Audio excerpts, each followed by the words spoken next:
our panelists are here. This is our panel of former students of Michael, younger people. Michael was obviously an important thinker and writer, but another aspect of his life, or his vocation really, that we want to honor today is his role as teacher. And we want to showcase his love, his deep love of younger people, his students. Some of you may know that early in his career, when he was at Stanford University, he was there for 3 years. In 2 out of 3 years, the senior class at Stanford voted Michael Novak most influential professor there. So he was a natural-born teacher and mentor of young people. And doing that was something he loved throughout his life. So we want to reflect on this dimension of Michael by assembling this small group of terrific young folks, former students who knew Michael fairly well in recent years. So before we get into our discussion, I'd like to introduce them now, briefly. Tatenda Mabikacheche, excuse my pronunciation, okay, is Program Associate for the American Enterprise Institute's Values and Capitalism Project. She's a former Koch Fellow, former research intern at AEI's Economic Policy Department. Tatenda graduated from Ave Maria University with a Bachelor of Arts in Mathematics and Economics. During college, Tatenda participated in the Catholic Family of Human Rights Edmund Burke Fellowship at the United Nations in New York. She was also a summer fellow at the London School of Economics July School for African Development Policy in Cape Town, South Africa. So, Tatenda. Louis McHale. Louis McHale is from Olney, Maryland. He is the second of 8 children. He was homeschooled through 7th grade and then attended the Heights School, where he graduated in 2016. Then Louis entered Catholic University as a freshman last academic year, and he is now in formation as a seminarian for the Archdiocese of Washington. Frances Popp. Yes. Frances is from Annapolis, Maryland, and met Michael Novak at Ave Maria University during her senior year there. After graduating from Ave Maria in 2014, Frances served as a Fellowship of Catholic University Students Missionary to the University of Alabama at Birmingham. Upon leaving that ministry, Frances worked as an elderly caregiver in North Carolina and eventually moved to Washington to be the personal assistant and caregiver to Michael in the last months of his life. Frances is now an engineering technician for a fire protection company in Baltimore. And our fourth is Ryan Raisins. Ryan is a junior at Ave Maria, where he is studying politics and history. Ryan has lived all over the United States and currently calls Orlando home. Ryan is president of the Honors Program at Ave Maria and also funds coordinator and advisor to the president of the student group Ave for Life. Ryan will be working for the Federalist Society here in DC this summer. And in his words, by far the biggest influence on his life up to now has been his friendship with Michael Novak. So it's very nice. Thank you all for being with us. I don't want to be too formal with this panel, but we'll run it roughly the same way the morning panel went. So I'd like to structure the discussion around 3 basic topics. 1, getting to know Michael. 2, favorite memories, and 3, important lessons. So let's get started. Shall we start with Louis? Louis, how did you come to know Michael, and you have any stories to offer about that? The first time that I met Michael was actually when I met Ryan at the AEI Summer Catholic Summit they had the summer of 2016. And I had no idea who he was. There was this panel with Andres Widmer, and they were talking, I forget what they were talking about, but I remember the respect they showed to the man in the front row. Well, Andres Widmer, this towering figure of a man, both literally and metaphorically, respected this one man in the front row enormously, perhaps more than anyone else on the panel. And then my boss that summer respected had worked for Michael, Mr. Walter, Scott Walter, and he pointed out Michael to me, and the respect of these two men, just the respect aimed at this one man, just led me to introduce myself. And I just said, Mr. Novak, I'm a fan of your work, even though I really didn't know what he did. No idea. But he gave me a nice smile and said, "Oh, thank you." He went about his day. And then it wasn't until I came here, the first week of class, my first week of college classes, that I heard that he was teaching a class here at CUA. And I just knew that I had to get in it. I didn't know who he was, but I knew that men who were worthy of respect respected him. And that sparked my interest. And so, I remember that first day almost rather vividly. It was my third day of real college classes. I had dropped one class and was going to take this one instead. And this was it was my fifth class of the day. I've been running around a hot August afternoon, and I was just hot and sweaty and sitting in the back of the classroom, and I get in, and I'm the only student there. So Michael asks everyone to introduce himself, and Mr. Widmer goes first. I'm Andres Widmer, CEO of the Pope, I've Swiss Guard, and Dr. Torres, I've done so-and-so. All these incredible academics and professors just listing all their credentials, and I'm in the back like, oh my goodness.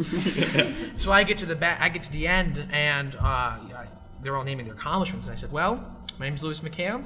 I graduated high school, and well, that's about it. And then what really struck out was that he asked me what high school.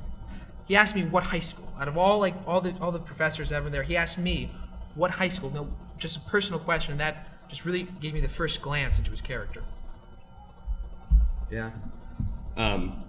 So my name is Ryan. I'm from Ave Maria University, and the first time I got to introduced to Michael Novak, he was a big supporter of the arts at our university, and I was involved in our annual Night on Broadway that we put on every year, the cabaret performance. And I helped. I play the French horn, I conduct, and I helped put together our first live orchestra for this event that we had.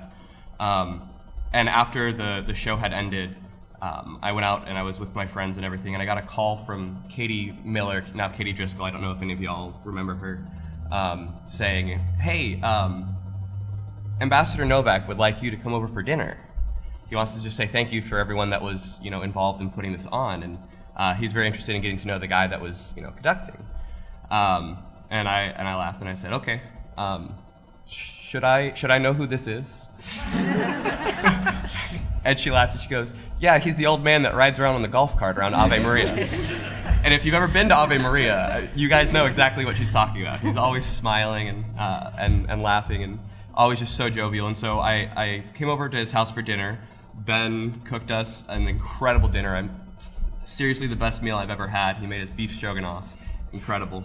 But I made the mistake. I sat directly next to him at the dinner table. And he informed me that this was a grave sin. Now, I was taken aback at first. This is my first impression of this man that's, an important figure in Ave. And he laughs and he goes, the seats next to me are reserved for the ladies. And so, but he laughed and we went on with the dinner. And the whole time I was trying to get to know him because I had heard of his reputation a little bit, but I really didn't know who he was. And so I was just trying to get to know him better. And he was just deflecting the conversation. He really wanted to know about me and who I was as an individual and where I came from and what my family was doing and all these things. And it really just spoke to me how invested he was in getting to know, this random freshman at this college that he's been at for several years. So. Francis.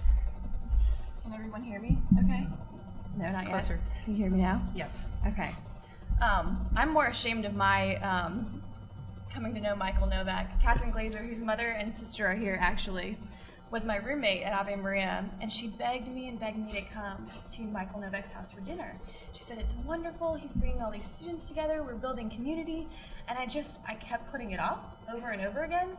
And so one night, I finally said, okay, I'm gonna come. And she just mentioned, oh, we just call him Ambassador, just so you're aware, Ambassador Novak. And very ignorantly, I just thought, wow, it's an extravagant term of endearment. And got to know him without knowing any of his professional history, how he's impacted the world. And like Ryan said, and Louis as well, he really wanted to know about me and what I was doing at Ave Maria and what I wanted to study. And throughout my time of getting to know him, that has been the biggest impact on me throughout the years, and especially as a missionary while he supported me in just talking about how you love one another, is that when you interact with someone, and just like Aurora Griffin talked about earlier, that the first thing you do is love them. And that was my first encounter with him. And I still call him Ambassador Novak to this day, just kind of a penance for myself in not recognizing his career, but then also, out of great respect for who he is. Yeah, and I probably will just continue to explain most of the things that people have already talked about, but I had the privilege, just similar to everyone else, unassumingly just would not know who Ambassador Novak is. You kind of walk around and you see him around campus, and I had the privilege of being an economics major, and Dr. Pekalik, Catherine Pekalik, taught a lot of classes with him. So I had the privilege of just seeing him pop into one of our classes every now and again, but really did not fully grasp the beauty of his work and everything else, which has continued to shape just my intellectual growth. And so I think just in meeting Ambassador Novak, and one of the things as well, I got an invitation to his moral and human ecology class at the end of one of the last classes he taught at the end of his life, and just like Louis, so I got to sit in the class and I'm like, well, what am I doing here? Like, why did he invite me to come over? But I remember walking into the room and he just had the biggest smile on his face when he saw me, and I think that's one thing I really remember distinctly. Every time I walked into the room, he had the biggest smile on his face, and it just for the stature of who he was, to think that he would kind of look at some of us and want to know us more and have that sincere joy of seeing us and having the love and compassion and to want to know us was a brilliant thing to experience. Great. Next, favorite memories. Do you have a favorite memory or idea that Michael left you with? You can go first. Okay. So I have a couple ones that some are funny and some are a little bit more serious, and I'll just try to keep it short. The first day that I showed up at his house in Lewis, so I had this dinner with him that I just spoke about in November, and then I didn't get to interact with him very much throughout the course of the year, just off and on once in a while. But I showed up at his house in Lewis. That's where I got to know him. I spent 3 months at his house in Lewis, his last summer there, in their summer home. And when I first arrived, I walked into this house and he said, "Ryan, great to see you. I'm so glad you're here. Take this however you want to, but now that you're here, I'm leaving for a week." He was on his way to Acton University. So thanks, Father Sirico, for stealing it from me. But just the jovial side of him there. And then another, growing up in my family, my parents didn't drink very much. And so I had never really experienced alcohol, and Ambassador Novak was very keen on getting young people to learn how to drink responsibly and know how to drink without getting drunk and all that. But I was very wary about alcohol, and he, it was just the two of us at the house because everyone else had gone off for something, and it was just going to be us for a couple of days. And he said, "All right, well, I'm going to have my Manhattan at 5 p.m. and it better be there with 2 ice cubes and, the maraschino cherries and the juice and everything. And I don't drink alone." So he said, "There better be 2 glasses of Manhattans poured." And then he loved telling us stories about Karen. And talking about his love for her and reading his poetry for us. And last school year, I was able to, the university sent a couple of students up to the inauguration through this organization that wasn't affiliated with the school, but said, "Hey, we have a couple spots if you guys want to send some people." And so we went with them, and the trip kind of fell apart. We were supposed to meet with Congressman Rooney and Marco Rubio and a couple other people, and all the things we were supposed to do fell through. It had just been a really long day, and I thought, Ambassador Novak is here. I helped him move into his apartment here, and maybe he'll let us come swing by. So I called him, and this was after this was January, he passed away 3 weeks later. I called him and I said, "Hey, Ambassador, we've had this really, terrible day. It's not been, what we expected. It's cold. We want to come in somewhere. Would it be okay if we came over to your house?" or to your apartment. And Ambassador, so sweet. Oh, of course.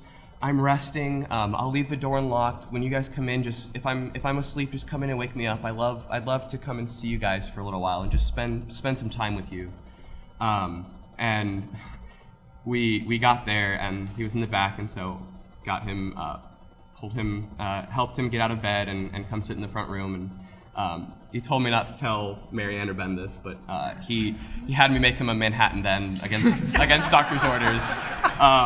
But he said, and he just, despite the fact that he had received this diagnosis and he was struggling and he was in a lot of pain, he drew so much energy from spending time around young people. And he just loved getting to see the light, the sparks in our eyes, and know that we have such futures ahead of us.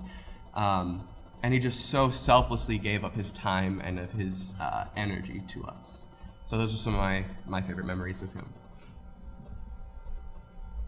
Francis? I have some very funny ones, and I'm going to try and condense them. But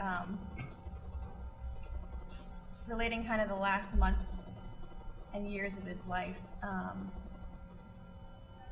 I got the backlash from that because we did discuss, we're resting this night, and we had to schedule rest. I was taking care of him the last three months of his life, and I remember over and over again, something would come up, and I would have the schedule out, and he would say, well, that resting time we had scheduled today? Somebody else is in town, and I remember hearing about you guys being in town and saying, as long as I'm not there and you get back into bed, it'll be okay. But I did not hear about the Manhattan until right now. Sorry about that. So good to know. No, but I'm very grateful because he needed that, and that really kept him going. But one of the things he loved to tell when he first went to the hospital, after he found out he had colon cancer, he had to remove part of his colon. And this just speaks to his joy and his childlike humor constantly.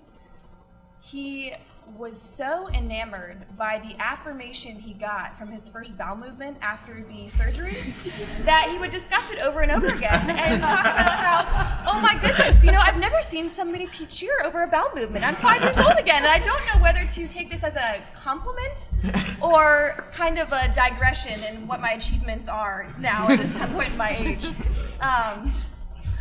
But he used to joke all the time that he was a semicolon now, just like his mother.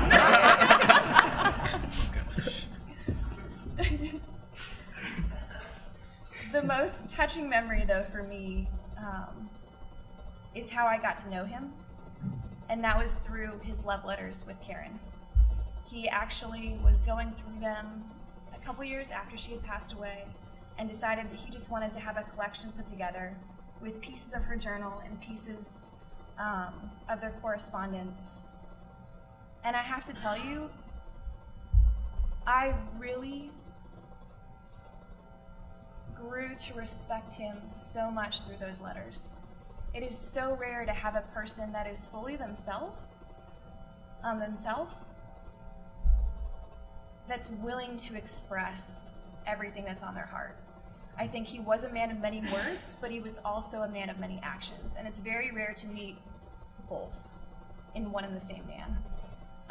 And his love for Karen was full of words, but also full of actions, which is why she fell in love with him in the end. But through the conversations we had over those letters, as I got to know him, I grew to know him on a personal level. And I am not an intellectual. I'd like to think I'm intelligent, but I got to know the emotional intelligence of Michael Novak in my relationship with him, rather than the intellectuals. Yeah. Thanks. Tatenda? I would say I got more of the privilege, unlike Francis and Ryan. I didn't get as much time to spend with Ambassador apart from the dinners I went to, and just like Francis, I do have multiple regrets for not taking up as many more offers from friends to go out and have dinner with him. But one dinner I do remember having with him was I had in my freshman year of college. I was born and raised in Zimbabwe, moved to Ave Maria. I had really no conception and understanding of American political system and economy and all these things. And from the classes I was taking, I got to learn an immense amount of just how to communicate and helped illuminate a lot of the questions I'd had about why Zimbabwe was in the place that it was, like similar to what we watched in the case of Venezuela, and kind of describing a lot of these issues that we have in some of these developing countries that are much more socialistic approach to thinking about things. And so from my first encounter with the UN, outside of the humanitarian experience you see in a developing country and actually getting to sit in the halls of the UN, I tried to find out a little bit more how I could learn more about how to engage with the UN. And that's when I found out about Ambassador Novak, and I was like, oh, this is fantastic. There's someone right in my backyard who I can talk to and learn more from. And I remember sending him an email saying, you know, I am really passionate about this. Ave Maria doesn't have a Model United Nations club, and I really would like to kind of spearhead that initiative and try and get students thinking about what the UN is, and how, you know, in your role, why you had that particular role, and how we can continue to at least have a better future for an organization like that, or reshape it in any particular form. And he kindly invited us and was like, definitely come over for dinner, and had the whole group that I was trying to form come over for dinner, and we sat there for hours kind of just chatting and hearing about his opinions and ideas about that. And I remember before leaving, he's like, I have one brilliant book for you that I think you guys should read, and his book on taking glass notes, kind of explores the Soviet Union and how they were starting to reform, and just the fact that he was just so willing and quick to go, okay, I'm going to share this with you now, I want you to do some homework and reading. And out of that, kind of just built a relationship with him that I got to learn and got to just intellectually get my eyes opened on a lot of different issues. And then I remember one of the brilliant memory that I have of him is so Ave Maria University has what they call the Mother Teresa Project. The president of the university was Mother Teresa's lawyer for a number of years, so he has this brilliant opportunity that he gives to students to go out to Calcutta and get to have a little bit of a glimpse into Mother Teresa's life. And so I, on a whim, applied to this program, and then I realized, well, I really don't have money to go to this program. I have no idea how this is going to work out. And one of the first people I reached out to was Ambassador Novak. I'm like, he knows me, but I'm sure he knows. He's got plenty of students he talks to. I'm sure he won't even remember me.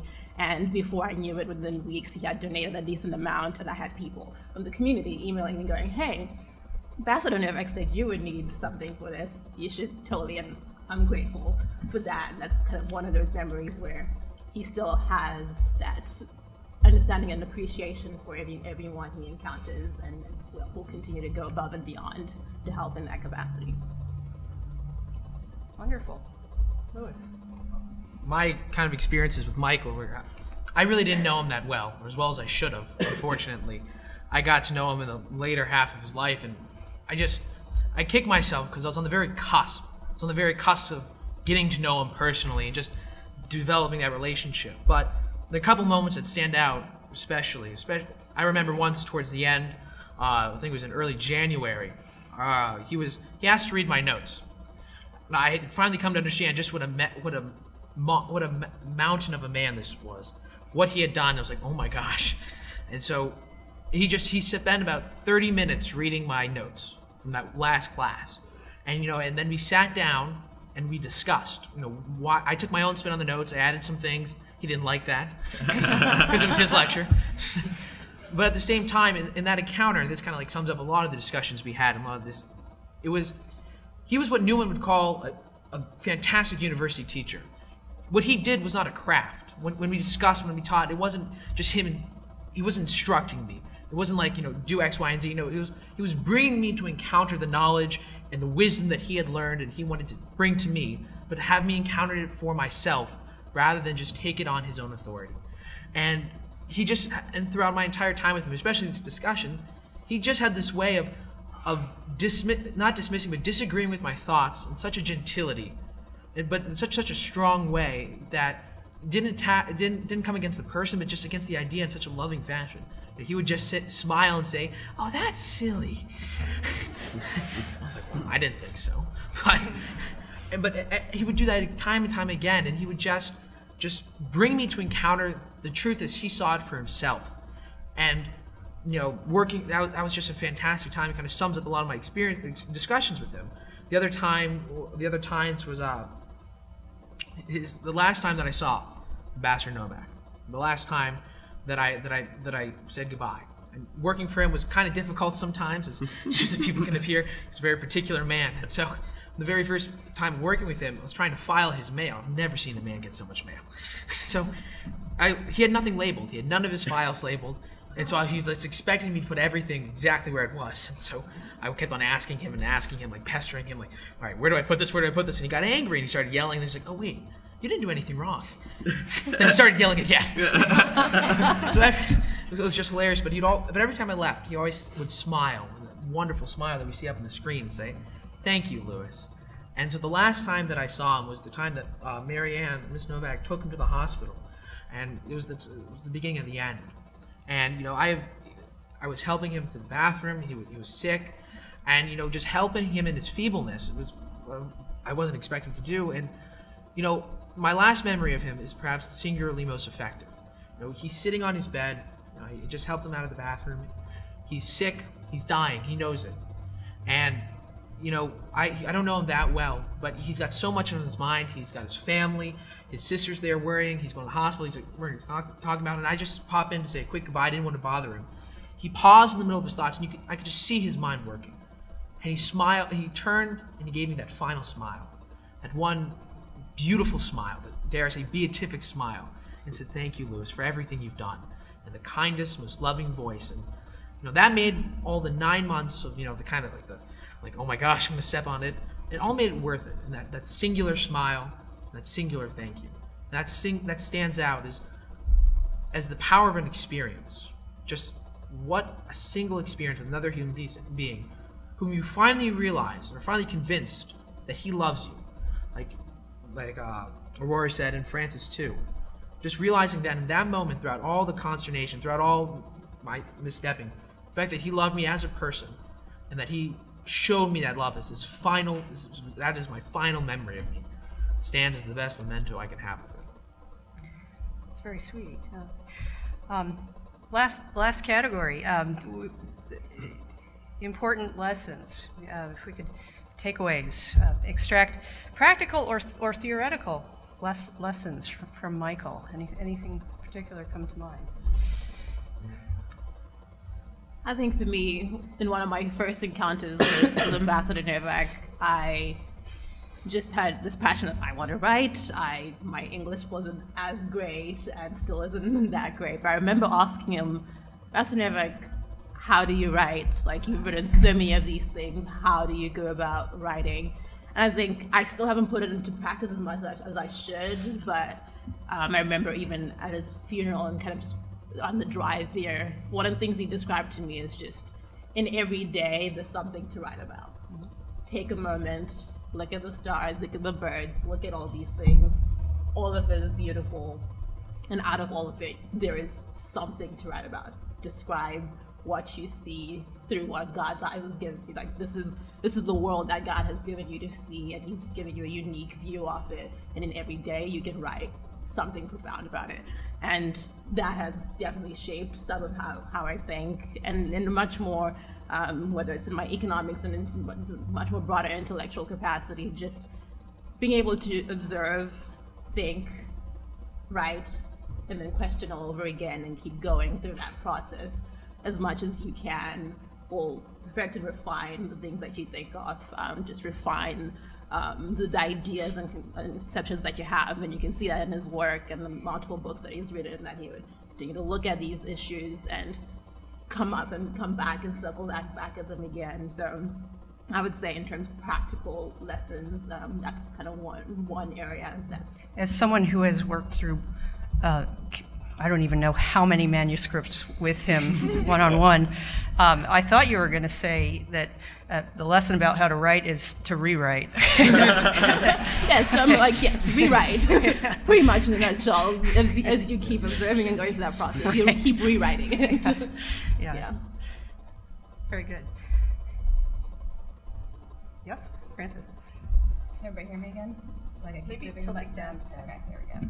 Is that better? Nope. Okay. There we go. Is that good? Okay. I would say for me, it's delight in the human experience is what he taught me. There are so many moments throughout our day, and he would constantly tell me, Francis, just like he told you, look over there, what's going on? Or, do you see that person in the corner? They're really sad. Something's wrong. He would take notice of everybody in the room and where everyone was emotionally, and then take the opportunity to lift them up in one way or another. And being with him the last 3.5 months of his life on a day-to-day basis, minute by minute, walking through getting old, dying, and the process of that, I can truly say he took delight in it and found the things to be happy about. And there was a confidence in him that was almost delusional in a sense sometimes. He is dying, and yet he was still ready to experience so much and to love so much. And I remember having to talk to him about all the cards that were flooding in from around the world of get well soon, we're praying for you. He wanted to literally write a thank you note to every single one. And I said, at some point, I will help write the thank you notes to the people that sent you big bouquets of flowers, but otherwise we're going to have to pray for them because, there's too many. We can't write to the entire world. We have a certain amount of months left and you have to be taken care of.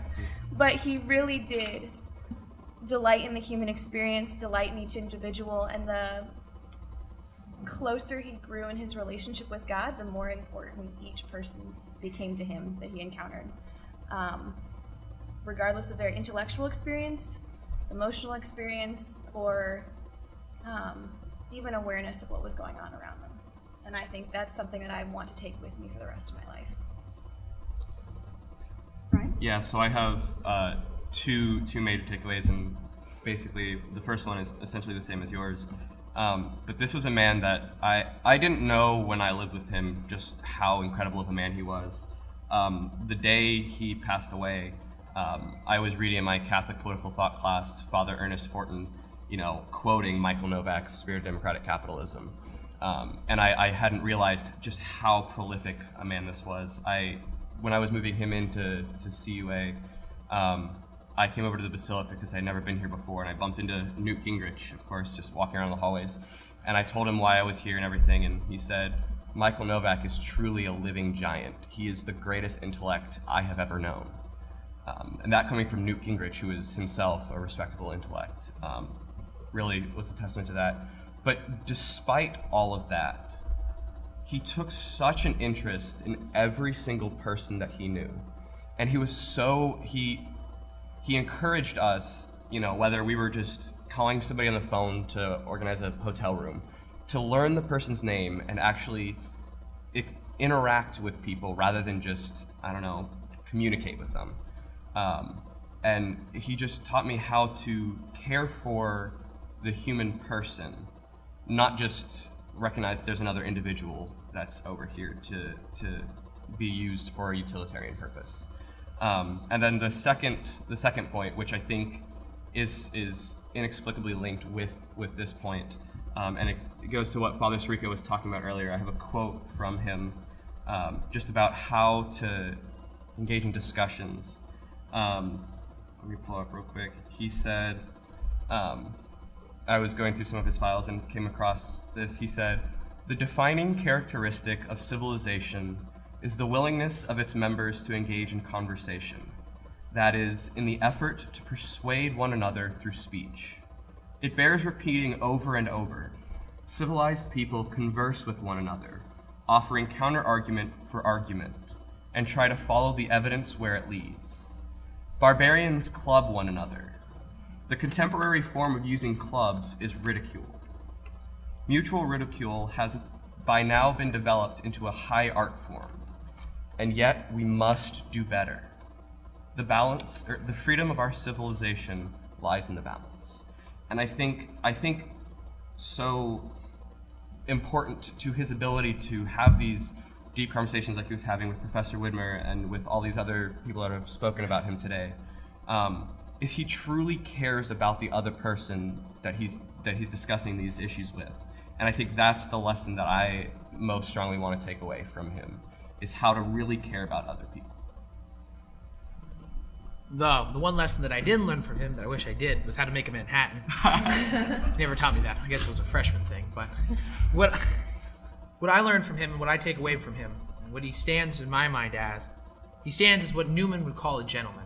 The idea of a university talks about what the university is trying to make a gentleman, a refined intellect.